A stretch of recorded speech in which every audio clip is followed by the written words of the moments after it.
Well, I got the battery box installed and I got it mostly kind of hooked up. So I have it hooked up to the PWM controller, which I have in this little cardboard box for the moment here. Very temporary. I just don't want any of the metal bits of the box to touch anything metal. I also extended the PWM control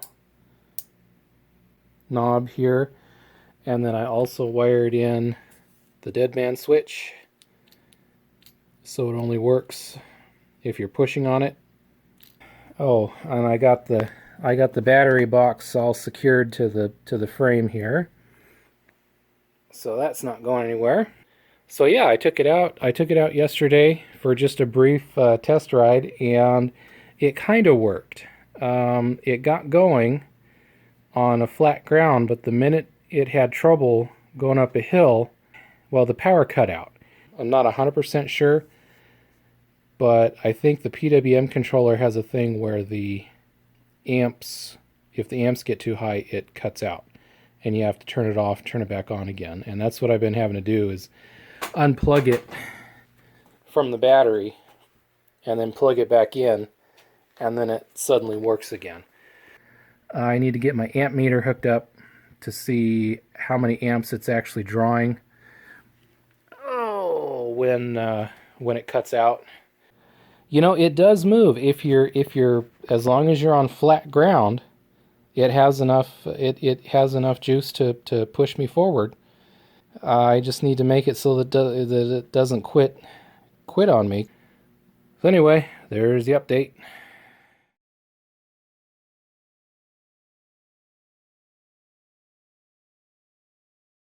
Well, I'm excited to be picking up a project that I set down about 3 years ago, and that is the e-bike project. The reason I set it down is because I had an issue with the motor needing more amps than the battery could provide. The reason I'm picking it back up is because I have had a new development, and that is this guy. This is a fully functional e-bike with a front wheel drive hub motor. Its only major flaw is that it's too tall for me. But the good news is the wheel is the same size as the wheel on my original e-bike, and so I'm going to swap all the equipment over except the battery. The battery is 48 volts of lead acid goodness. Instead, I want to use my 30 something volt battery. I will have to reconcile the voltage. Still looking into that, what the options are.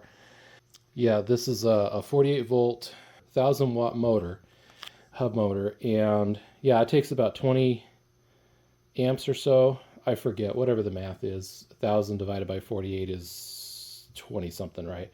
Anyway, which is a far cry from that motor, which wants, at 30-ish volts, it wants like over 60 amps to get going. And then this third bike that's just been sitting here is kind of a duplicate of the e-bike frame. They're the same make and model, but that one I was playing with building a homemade bicycle generator. It worked. It was really hard to pedal, and it only made 3 watts, which made it totally not worth it. But, you know, that was a prototype, and once I got it working and showed myself that I could do it, I lost interest, and the bike's just been collecting dust ever since. So I'm going to find the old tire and put it back on the bike and make it a whole regular bike again, and then I'm going to give it to my brother-in-law. Well, I can't finish the regular bicycle today because I need a freewheel removal tool to go in this little splined thing here. I tried whacking this little divot. It's not moving, so I need to get the proper tool before I break something. But I was able to get everything else apart. The reason I took it apart is I went to spin it, and it was awfully crunchy, and the bolts were all loose for some reason. So I cleaned up some spacers and the little track thing that screws on to the, to the flywheel. Cleaned up the axle and some of the pieces, cleaned up all the little bearings. It looks like there's 21 bearings on the upper side and 26 on the lower side, if I counted correctly. And then I cleaned up the other bits. The nice thing is these bearings are all captured in a little container there, so that's kind of nice. The other one is stuck in there. I can't get it out. That's why I want that tool, so I can clean up all that old grease that's dirty, crunchy, and replace it with nice clean grease. Tube filled right up. I got it at 40 psi and it seems to be holding. So now I'm going to turn my attention to the e-bike. So this is a homemade setup. This bike has these neat fenders. I don't know if I'd be able to transfer those or not, but it'd be kind of cool. My bike doesn't have fenders. The previous owner pointed out that it had a little light, a driving light, but it didn't work. And when I opened it up, it takes C cells, and one of the C cells was leaking. So I got a little corrosion to fix. But Cat Eye could be the same company that made the turn signal kit for my 1979 Puck moped. Anyway, I just thought that was kind of neat. Okay, everything's loose, and I freed up the cable all the way back to the controller. The motor has several wires going on here. There's 3 thick ones, yellow, blue, and green with butt connectors. I'm going to have to cut those. And then 1 connector, and then the motor will be free. Don't know what the other ones do yet, but this must be power, 3-phase power, right? And these must be some kind of feedback. Since neither the controller nor the motor have a brand name, can't really look them up. Okay, well, I was successful in getting the wheel off of this bike, and it fits perfectly on my bike. Made sure that the wire is coming out the correct side, which on that bike was the left, and on this bike it continues to be the left. Okay, I got the tires swapped, and everything still fits. I even got the original tire onto the old rim onto the new bike, so it also has a tire. It's weird, it sits higher now. The center stand isn't centered anymore. So I've also been working on spacers for this guy. So here's what I come up with. The two of the original spacers will go in the back up against the shoulder of the axle, and then on one side I have 2 more spacers, and on the other side I have 1 spacer that will make it centered on the forks. And then I made these little spacers out of washers, and they will go in this little space right here, so that the bolt will have something to squeeze onto other than that little thin edge right there. And then a couple of washers that I enlarged to fit the axle, so that the teeth on the flanged lock nut will have something to bite onto, and hopefully that will keep the tire on. So there you go. Don't know how well it shows up on video, but can anyone see what's wrong with this picture?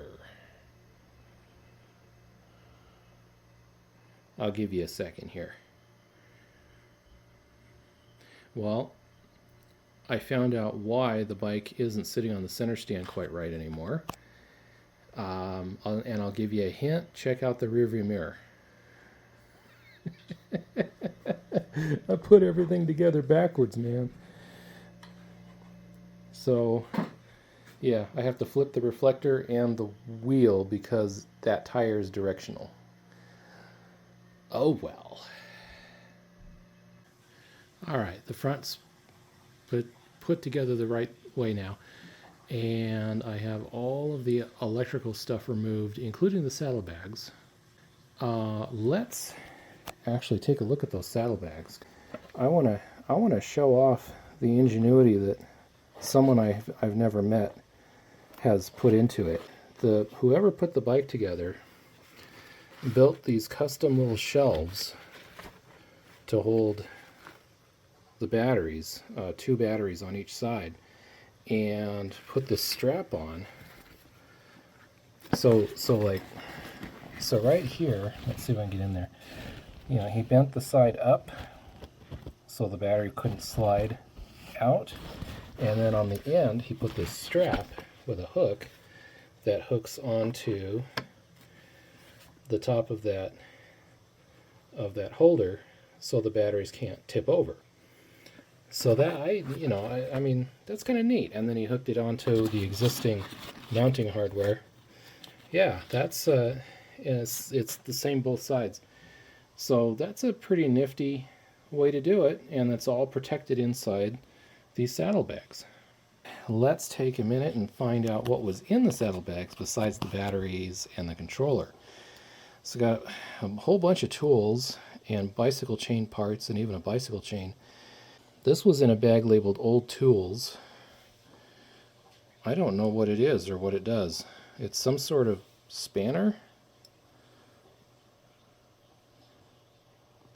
It's nothing I've ever seen before. Then again, I'm not like a major bike person. I'm making this stuff up as I go, really. But yeah, we got a chain breaker, some tire spoons, a little socket set, a nice pocket knife, old Craftsman pocket knife, and some assortment of Allen wrenches. So that's pretty neat. Oh, and also this mystery plastic thing. I don't know what it is. Hopefully you're in frame. Let's see what this thing is. It's got a drawstring.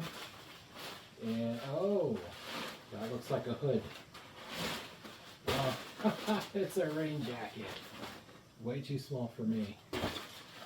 Well, okay. I was able to get the rear fender off, and I was able to swap the center stand for the new kickstand without turning the bike over upside down. So unfortunately, I have gotten down on the floor and up again one too many times for today, so I am done. Tomorrow should have some good things in store. I'm getting a new tool so I can finish dismantling the center bits of that wheel so I can get them all cleaned up and put back together. I don't think anything's worn out. I just think that some dirt got in there, made it all crunchy. And then tomorrow I will get the center stand on this bike, and that should be the last thing I have to do on this bike with it upside down, which is good. My battery's been upside down for several days now, and all the electrons are leaking out. Not really, but but it will be nice to have that bike upright, and it will be nice to have this bike around the corner here put back together for my brother-in-law. So till tomorrow then.